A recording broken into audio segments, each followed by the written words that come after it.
Good afternoon বন্ধুরা, আমি এসে গেছি আমার বাংলা ব্লগ চ্যানেল জোয়ার ভাটার সংসার নিয়ে। আশা করছি তোমরা সবাই খুব খুব ভালো আছো, সুস্থ আছো, হ্যাপি আছো এবং আনন্দে আছো। আমি পারমিতা। আর আজ হচ্ছে 7 জুলাই, সানডে। তো সবাইকে প্রথমে জানাই হ্যাপি সানডে। আর তারপরে জানাই আজ একটা শুভ দিন, সেটা হচ্ছে আজকে হচ্ছে রথযাত্রা। প্রভু জগন্নাথ দেবের আশীর্বাদে তোমরা সবাই খুব ভালো থেকো, সুস্থ থেকো। তো সেটার জন্যও জানাই শুভ রথযাত্রা। তো আজকের দিনটা শুরু করছি একটু বেলা থেকেই, তার কারণে আগের ব্লগটা যারা দেখেছো তারা জানো, কারণ আগের ব্লগটা শেষই হয়েছে আজকে সকালে। তো আমি আজকে দুপুর থেকে বলেইছিলাম যে ব্লগ শুরু করব। তো সেটাই করলাম। স্নান টান সমস্ত কিছু হয়ে গেছে, সব কাজ বাজ সারা হয়ে গেছে আমার, সেরে টেরে নিয়ে এই জাস্ট চান করে পুজো তো আজকে ছেলে দিয়েছে। দিয়ে টিয়ে নিয়ে ও জাস্ট একটু মানে বসেছে। ওর স্যার এসেছিল, সায়েন্সের স্যার এসেছিলেন। তো উনি গেলেন 12:30, তারপরে ও স্নান করে নিয়ে বসে বসে একটু কম্পিউটারে গেম খেলছে। একটু তো আহ ছাড়ের দরকার আছে, না হলে আবার আবার পাগল হয়ে যাবে, আমাকে আবার গিয়ে রাঁচিতে টিকিট কাটতে হবে। তো একটু খেলছে, খেলুক, এবারে খেতে বসবো। কিন্তু খেতে বসবো, সরি, খেলতে বসবো না, আমার না কথাবার্তা সব মাথা খারাপ করা হয়ে যাচ্ছে। কিন্তু দেখো অবস্থাটা বাইরের আকাশে, ওই বৃষ্টি এলো আবার, দেখেছো? দাও তোমাদেরকে দেখাই বাইরের আকাশের অবস্থাটা। এত মেঘ করে আছে পুরো, মানে সেই যেন মনে হচ্ছে বিকেলের পরে বা সন্ধে হব এরকম অবস্থা। আর টিপ টিপ টিপ টিপ বৃষ্টি শুরু হয়ে গেছে, আওয়াজ পাচ্ছ কিনা জানি না। আর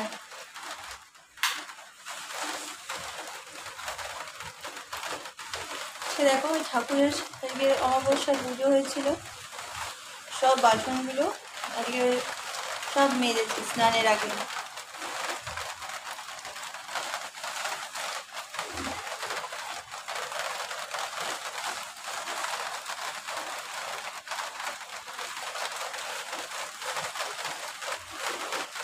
আর এগুলো তো সকালে আমাদের বাসনপত্র মাজার পর বাসনপত্র যদি ঝকঝক করে, মনটা কি শান্তি হয় না, আর কি সুন্দর লাগে না দেখতে। আমার স্টিলের বাসন থেকে আরম্ভ করে ভাতের ডেকচি, ভাতের হাঁড়ি, সব কিছুই একদম পুরো চকচক করে। তার কারণ কি, আমি যেটা ইউজ করি সেটা হচ্ছে লিকুইড বেব বারটা। আগে আমি সোপটা ইউজ করতাম, ঠিক আছে। কিন্তু কি একটা জিনিস দেখলাম যে আমার হাতেতে সাবান, মানে বাসন মাজার সাবান টাবানগুলো ইউজ করা আমার ছোটোবেলা থেকে বারণ।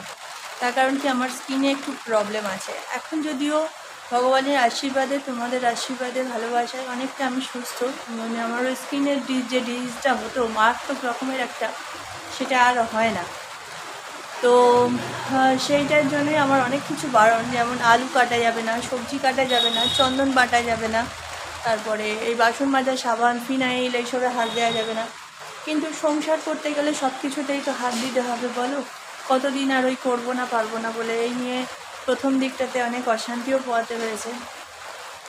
শ্বশুরবাড়ির লোক আর শুনবে কেন, সব শ্বশুরবাড়ি তো আর সমান হয় না।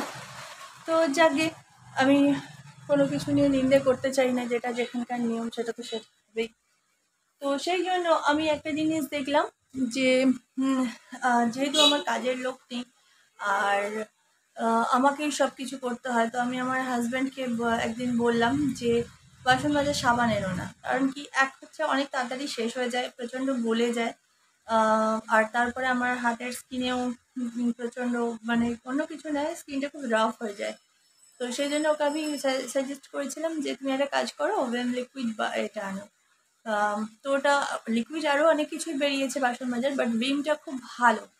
তো ওইটা দিয়েই আমি বাসন মাজি। বাট বিশ্বাস করবে না, 1 চামচ, অনেক বেশি বাসন যদি হয় 1.5 চামচ, নয়তো 1 চামচের একটু কম নিয়ে ওর মধ্যে জল মিশিয়ে কত বাসন যে মাজা হয়ে যায়, কোনো তোমাদের আইডিয়া নেই। হাতের স্কিনটাও সফট থাকে। আর হচ্ছে তোমার যেটা বাসনগুলো এত চকচক করে, আমার যে ঠাকুরের বাসন দেখলে, ঠাকুরের বাসন প্লাস আমাদের নিজেদের বাসন সব ওই দিয়েই মাজা হয়। শুধু দুটো আলাদা আলাদা বাটি আছে, ঠাকুরের জন্য আলাদা বাটি, আলাদা স্কচ ব্রাইট, আমাদের আলাদা বাটি, আলাদা স্কচ ব্রাইট, আবার ফ্লাফির আলাদা বাটি, আলাদা স্কচ ব্রাইট। তিনটে আলাদা আলাদা আছে, মানে আমাদেরগুলো ইউজ করে যেটা থেকে যায় সেটা ফ্লাফির ওখানে ইউজ হয়, আমরা নতুন নিয়ে নিই। আবার ঠাকুরের তো আলাদা একদম নতুন থাকে।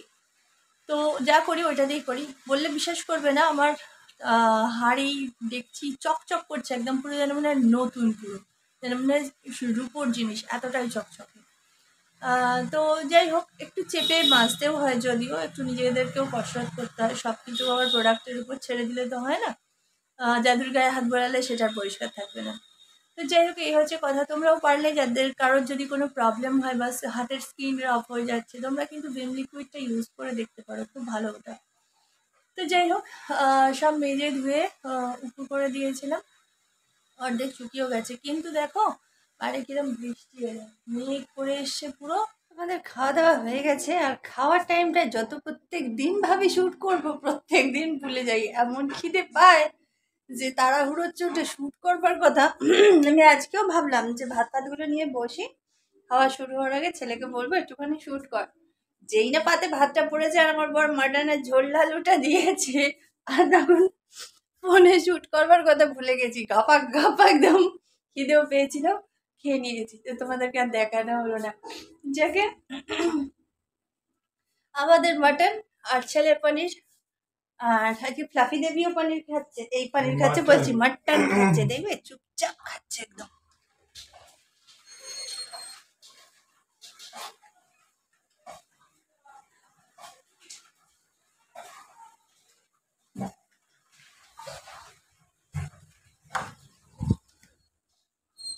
আর আমার বর দুপুরে যে বাসনগুলো পড়েছিল সেগুলো মেজে নিল, যদি বিকেলবেলা একটু বেরোই টেরোই, নাহলে সন্ধ্যাবেলা করে মাজা হয়। ও বাসন আমাকে মাজতে দেয় না নর্মালি, ও থাকলে ওই মাজে, আমি কম কম মাজি।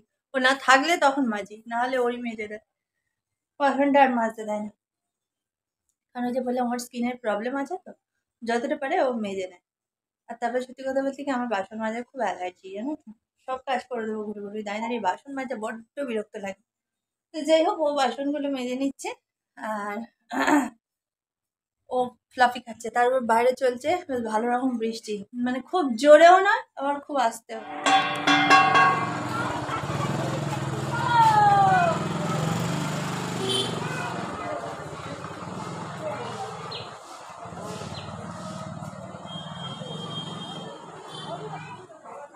হ্যাঁ, যেটা বলছিলাম, তো ওই পাশের বাড়ির মায়ের বাড়ির দাদা, কাজল দিদি, ওরা সবাই, তারপর ওদিকে মনাদি বলে একজন আছেন, ওরা সবাই বেরিয়ে ওর রথটা ধরে, তখন ও ছোট তো পাড়াতে, আর ওকে সবাই যেহেতু খুব ভালোবাসে, ও রথ নিয়ে বেরোলে ও রথ ধরে সবাই এসে একটু রথের দড়ি ধরে টানতো, প্রণাম করতো জগন্নাথ দেবকে।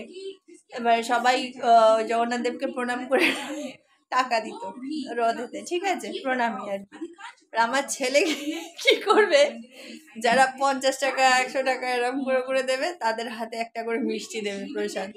আর যারা শুধু দেখে প্রণাম করে চলে যাবে বা 1 টাকা 2 টাকা, তাদেরকে আর একটা মিষ্টিও দেবে না, কিচ্ছু নয়। এবারে যারা বেশি বেশি করে টাকা দিল তাদেরকে প্রসাদ দিল, দিয়ে দিয়ে বাকি যা প্রসাদ থাকবে আমাকে হয়তো একটু দিল, দিয়ে বাকিটা নিজে খেয়ে নেবে, আর কাউকে দেবে না। মানে এবারে শুধু ও রথ টানবে, যার ইচ্ছা হবে সে এসে টেনে দিয়ে যাও।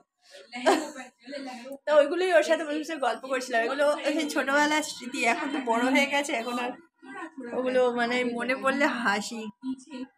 এইসব বেরোচ্ছে বাচ্চাগুলো, এসিটা অফ করতো, ওইগুলোই জাস্ট দেখছি, বেশ ভালো লাগছে দেখে, ওর ছোটবেলাটা মনে পড়ে যাচ্ছে।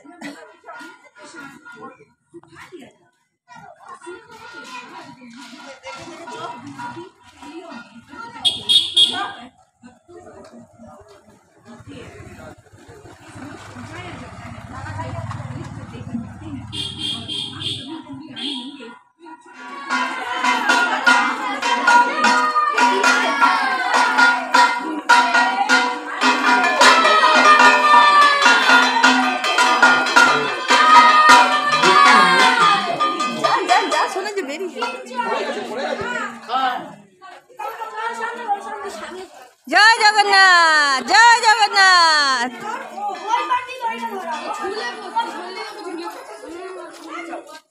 জয় জগন্নাথ।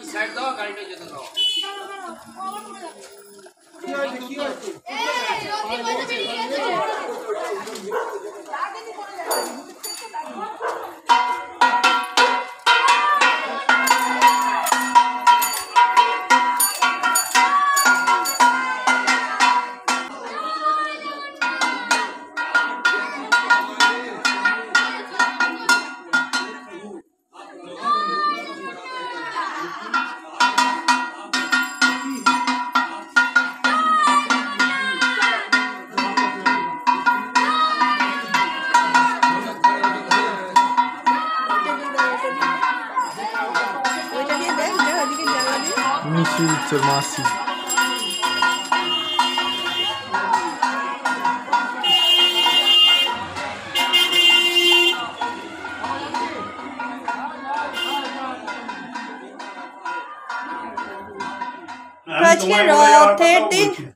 আজকে রথের দিন আর তেলে ভাজা খাবো না তা কি হয়? তাহলে তো রথযাত্রা অসম্পূর্ণ হয়ে যাবে, তাই না? তেলে ভাজা আমি কি তারপরে তোমার হচ্ছে ছেলেকে বলে বলে পাগল হয়ে গেলাম, ছেলে গেল না, বাবা চলে গেল লাস্টে বেরিয়ে গিয়ে ওইসব গুলো নিয়ে চলে আসলো। আলুর চপ কি আনলে? পাপড় ভাজা, আলুর চপ আর ঠাকুরের জন্য ফুল মিষ্টি আনা হয়েছে। ছেলে ঠাকুর ঘরে ঢুকে গেছে, ওর যা কাজ তোমাদেরকে দেখাচ্ছি। জগন্নাথদেবকে অবশ্যই দর্শন করাবো, তো চলো খেয়ে নি আগে।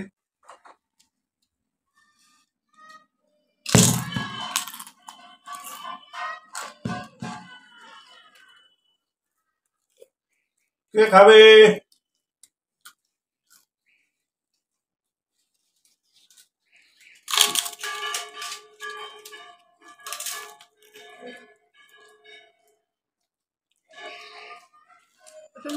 দেখাচ্ছে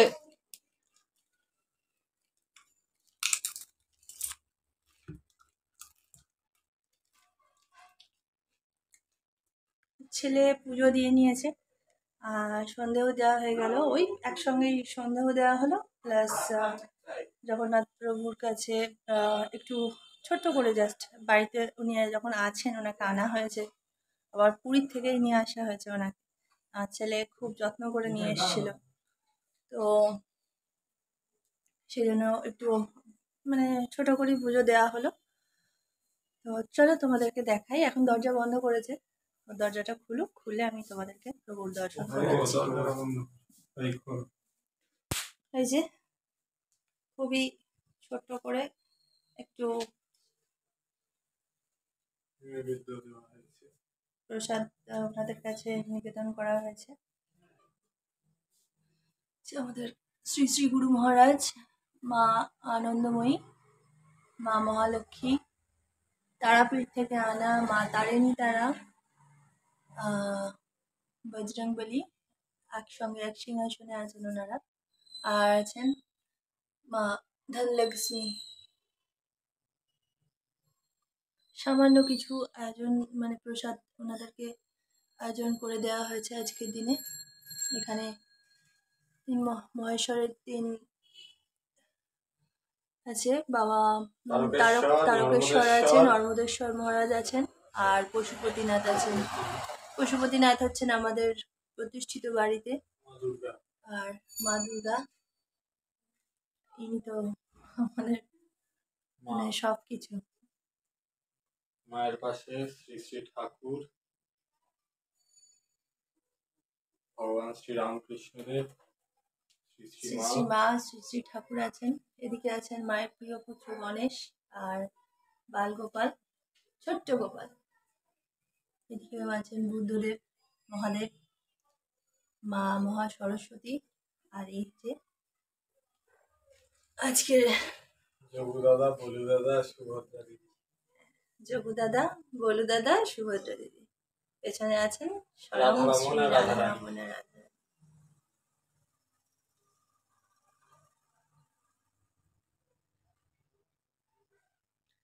ব্যাস যতটুকু পেরেছি চেষ্টা করলাম। তো তোমাদেরকে তো বলেইছিলাম যে আজকে সন্ধ্যাবেলা একটা নিমন্ত্রণ আছে। জগন্নাথ দেবের পুজো হয় ওনাদের বাড়ি, সেন্দা বলে একজন আছেন, তাদের বাড়িতেই ইনভাইট। তো আমি রেডি হয়ে গেছি, কেমন লাগছে বলো? একদম সিম্পলভাবেই সেরেছি, কাছ থেকে কাছে, আর সেরকমভাবে শাড়ি ফাড়ি তো পরাই হয় না, আর পুজো বাড়ি যেহেতু তাই শাড়িটাই পরলাম। এই যে ছেলেও রেডি, আর ওই যে আরেকজনও রেডি। ওকে, তো চলো যাওয়া যাক।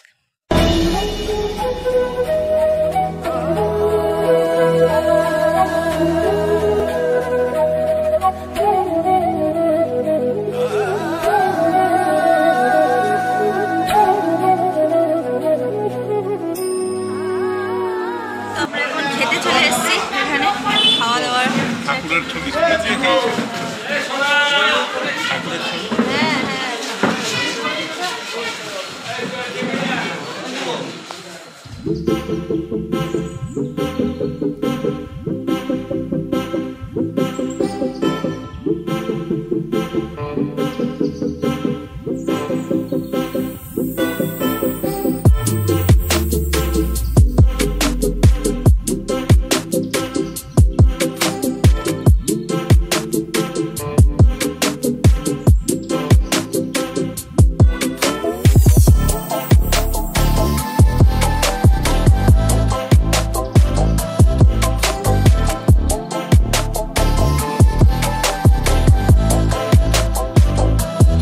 এসে গেছি নিমন্ত্রণ বাড়ি থেকে। দারুণ খাওয়া দাওয়া হয়েছে, সত্যি খুব সুন্দর খাওয়া দাওয়া হয়েছে, মন থেকে বলছি একদম। কতটা কি বুঝতে পেরেছে জানি না, কারণ কি বলতো এখনো পর্যন্ত সেই আড়ষ্টতা জড়তাটা এখনো পর্যন্ত যায়নি। একটু কেমন লাগে যে খাওয়ার সময় ভিডিও করবো আর বারবার, যেহেতু যাদের বাড়ির কাজ তারা কন্টিনিউয়াসলি ঘুরছে আর ওরা আমাদেরকে প্রচন্ড ভালোবাসে। মানে দাদা বৌদি একরকম আর ওদের ছেলের বউরা তো আর এক রকম। এই এসে এখন ওদের নিয়েই তাই কথা বলছি যে ভীষণ ভালো, মানে একদম আমাদেরকে ওদের নিজেদের কাকা কাকিমা আর আমার ছেলেকে নিজের ভাইয়ের মতন প্রচন্ড ভালোবাসে ওরা। ওরা যখন আমাদের বাড়ির এই একটা বাড়ি পরেই ভাড়া থাকতো, ওদের বড় ছেলের বিয়েতে গিয়ে আমরা এত আনন্দ করেছি, মানে কেউ বুঝতেই পারেনি যে আমরা ওদের বাড়ির কেউ নয়। আর ওর বড় ছেলের বউটা যার জন্য আমাদের সাথে মানে খুব মিশে গেছিল। ছোটটা নতুন বিয়ে হয়েছে তো আর অতটা পায়ও নি আমাদের, যাকে আজকে ভালোভাবে আলাপ হলো। ও খারাপও ভালো মেয়ে। তো যাই হোক, ওদের বাড়ি দিকে খুব ভালো লাগলো, এনজয় করলাম। বাড়ির থেকে একটু বেরোলে ভালোই লাগে, 10টা মানুষের সাথে দেখা হয়, কথা হয়, আনন্দ লাগে। তো খুব সুন্দর কাটলো সন্ধ্যাটা, খাওয়া দাওয়াটাও খুব সুন্দর হয়েছে। ওদের ফার্স্টে দিল ফ্রাইড রাইস, বেগুনি, একটা ফ্রাইড রাইস, বেগুনি, একটা নবরত্ন, ওটা নবরত্নই তো বলে, সোয়াবড়ি না, ওটা তো অনেক রকমের সবজি দেওয়া ছিল, ওটা নবরত্নই হবে। ওগুলো কি তাহলে মাশরুম ছিল? মাশরুম ছিল, এই মরেছে, আমিও তো খেয়ে ফেললাম। আমি আবার সোয়াবিন ভেবে খেয়ে ফেলেছি। আমি আর বলিনি কিছু। রাম, আমি মাশরুম খাই না। প্রথমে সোয়াবিন বললাম, তারপরে দেখি না আমি তো সোয়াবিন ভেবেই খেয়ে নিয়েছি। সোয়াবিন একটু চামড়া চামড়া ভাব থাকবে, আমি সোয়াবিন ভেবে কলমচ করে খেয়ে নিয়েছি। না বুঝে খেয়েছি। সোয়াবিনের থেকে অনেক বেশি সোয়াবিন ভেবে মাশরুম খেয়ে নিয়েছি, যেটা জীবনে কোনোদিন খাইনি। আমার মায়ের আবার মাশরুম হচ্ছে। তো যাই হোক, আর করেছিল ধোকার ডালনা, আর হচ্ছে চাটনি, পাঁপড় ভাজা আর রসগোল্লা। তো খুব সুন্দর খাওয়া দাওয়া হয়েছে, রান্না বান্না দারুণ হয়েছে ওদের, মানে যা অ্যারেঞ্জমেন্টটা খুব সুন্দর করেছে। অনেক বন্ধুরা, আজকে হচ্ছে পরের দিনের সকাল আর আমি উঠেছি অনেকক্ষণ, কারণ কি আজকে 6:30টায় তো ছেলেকে স্যার পড়াতে এসেছেন, সায়েন্সের স্যার। আর আমি ওকে উঠে মোটামুটি একটু সব গুছিয়ে গেছে দিয়ে একটু শুয়েছিলাম, শুয়ে ফোনটা নিয়ে ঘাটাঘাটি করছিলাম। তারপরে 7টা ওই 10 নাগাদ উঠে ফ্রেশ ট্রেশ হয়ে স্যারকে একটু চা বানিয়ে দিলাম। স্যার তো গ্রিন টি খান উইদাউট সুগার, তো স্যারকে চা বানিয়ে দিলাম, দিয়ে ভাত বসিয়ে দিলাম, ছেলের টিফিনের তরকারি বসিয়ে দিলাম।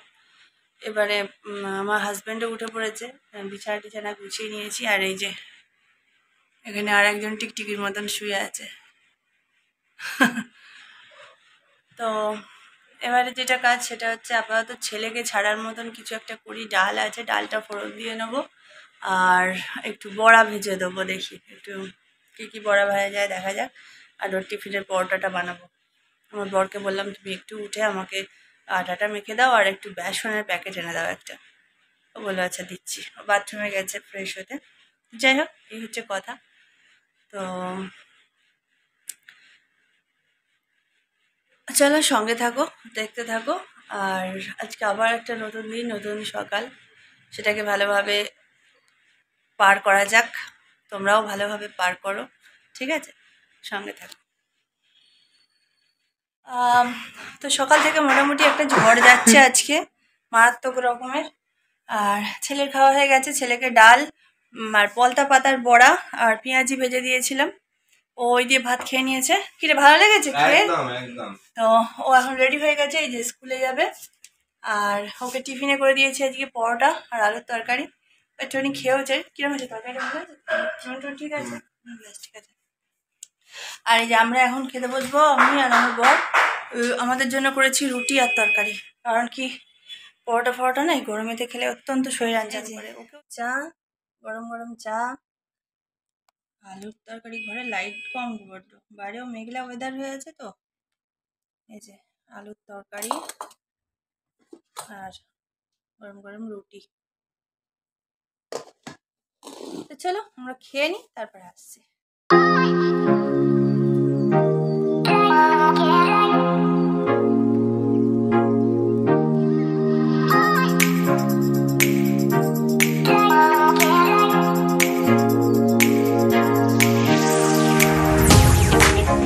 সব কাজবাজ সেরে আমার স্নান কমপ্লিট প্রতিদিনের মতন। পুজোও কমপ্লিট, পুজো টুজো করে নিয়ে অনেকক্ষণই হয়ে গেছে, প্রায় 25 মিনিট আগে হয়ে গেছে অ্যাকচুয়ালি সব। তারপর এসে আমি ধূপ টুপগুলো দেখিয়ে এই ঘরেও ধূপ দেখাচ্ছি, তখন দেখলাম ফোনটা বেজে উঠলো। তো গিয়ে দেখি আমার মা ফোন করেছে। তো ওই মায়ের সাথে কথা বলা, মা ফোন করা মানে মিনিমাম 25 থেকে 40 মিনিট, মা মাসি এরা ফোন করলে। তো ওই আজকেও সেই অবস্থা, প্রায় 25 মিনিটের মতন কথা বলার পর ফোনটা ছাড়লো। আবার ভাইজি স্কুল থেকে এলো, ওর পেছনে একটু লাগলাম। তো ওই করতে করতে প্রায় 25 মিনিটের মতন হয়ে গেছে। তো তারপরে ফোন রেখে ঠাকুর ঘরে গেলাম, ঠাকুর ঘর পর্দা টর্দাগুলো টানলাম, প্রসাদ তুললাম, থালা বাসন ধুয়ে উপর করলাম, করে এসে ব্লগটা আবার শুরু করলাম। তো এই হচ্ছে ঘটনা। এই যে এখানে মেম সাহেব শুয়ে আছেন,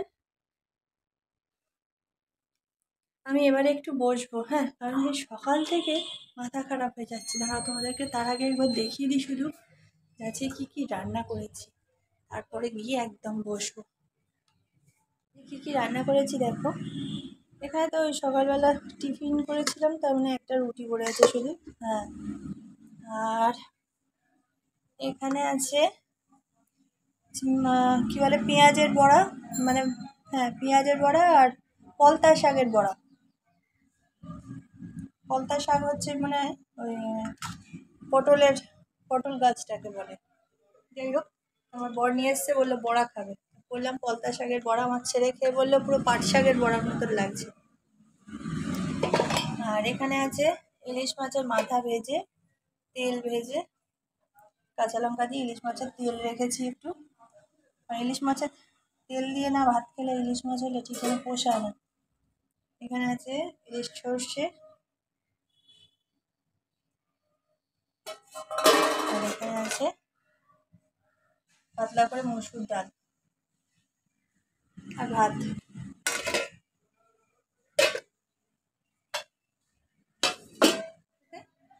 এই হচ্ছে আজকের রান্না, তোমাদেরকে তো দেখিয়ে দিলাম। আর আজকে অ্যাকচুয়ালি করার কথা ছিল মান বাটা আর চিংড়ি মাছ। চিংড়ি মাছটা ভেবেছিলাম মালাইকারি করবো, কারণ মানটাও বাটবো। একটা নারকোল আছে, সেই নারকোলটাকে বেটে কুড়িয়ে বেটে ও দুধটা নিয়ে মালাইকারিতে দেবো, আর বাকিটা নিয়ে করবো কি বলে মান বাটবো। তা হঠাৎ করে আমার বর প্রত্যেকে ইলিশ মাছ নিয়ে এসছে, এনে বলছে যে তুমি করো কি বলে আজকে চিংড়ি মাছ করতে হবে না, মানও বাড়তে হবে না, তুমি ইলিশ মাছটা সর্ষে দিয়ে, কাঁচা ইলিশের যে একদম কাঁচা ইলিশ পুরো কেটে দিল, দেখো সুন্দর গন্ধ বেরোচ্ছে, বললো তো ভালো হবে। আমার এখন সত্যি কথা বলতে কি এখানে আমাদের এদিকটা যাই না, তোমাদের সবাই মানে কিরকম কি পাচ্ছে না পাচ্ছে, ইলিশ ভালো পাচ্ছি না। যাই হোক, বললো যে ভালো ইলিশ, তো ওই জন্য নিয়ে এসে আমিও রান্না করার সময় দেখলাম বেশ সুন্দর একটা গন্ধ বেরোচ্ছে, যার কারণেই তেলটা রাখলাম। তো ওই ইলিশ সে করে নিলাম, ওগুলো রেখে দিয়েছি, ওগুলো আবার কালকে করবো।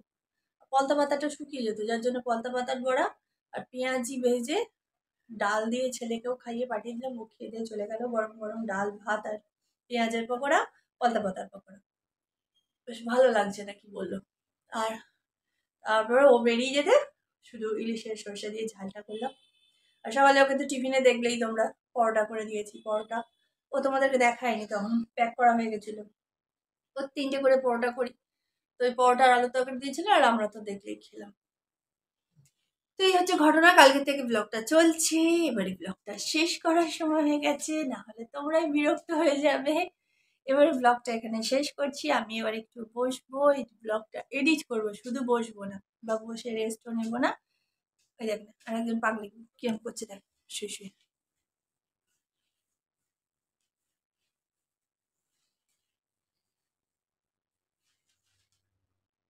কি হচ্ছে এটা? দুষ্ট হচ্ছে? ওইরকম করে খেলে। সাঁতার কাটছে। ওকে, তো চলো আজকে ব্লগটা এখানেই শেষ করছি। তোমরা সবাই খুব ভালো থেকো, সুস্থ থেকো, আনন্দে থেকো, একদম হাসি খুশি থেকো সবসময়, ঠিক আছে? তো সবাই আমার চ্যানেলটা সাবস্ক্রাইব করো, দেখে পালিয়ে যেও না, একটু সঙ্গে থাকো, আর লাইক কমেন্ট শেয়ার করতে ভুলো না। দেখা হচ্ছে নেক্সট ব্লগে, ততক্ষণের জন্য টাটা, বাই বাই।